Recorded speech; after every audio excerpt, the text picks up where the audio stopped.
what maybe caught me off guard was the simplicity of talking about character, because in the early 90s, mid 90s, education made a focus of this.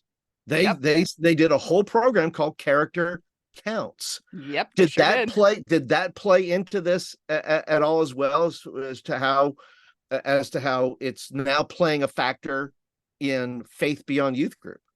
Yeah, great question, Paul. So a couple things that I'd say about that. So, in addition to the surveys, et cetera, that we were doing, we also did a lit review. So we consulted 200 some sources from both popular and academic literature. And so believe me, the character count stuff was prevalent in there, right? Like there was a moment in our country where that was big time.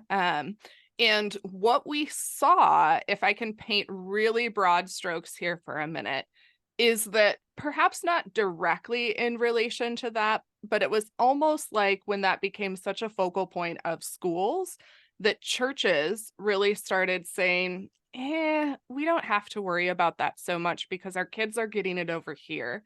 And so when we have limited amounts of times with young people, maybe we need to be looking at some of the other things that are really important in our ministries, whether that's doctrine or Jesus or whatever you put it in your particular context.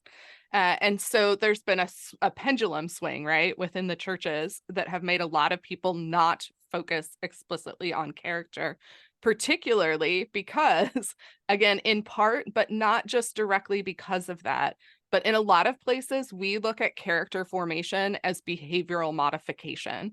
And we want to be really, really clear that that is not what we are talking about. So even our definition of character, what we, again, pulled from scripture, the data, all the research, is this definition of character is living out Jesus's goodness every day by loving God and our neighbors.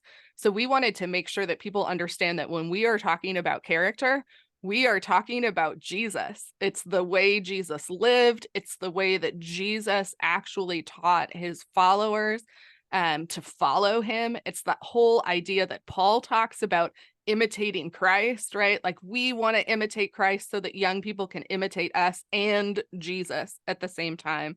And it doesn't mean that we need young people to get into our Wednesday night or Sunday night space or whenever we're meeting and behave a certain way or Yeah. sign purity pledges or whatever, like the behavioral modification kind of elements have been in your spaces.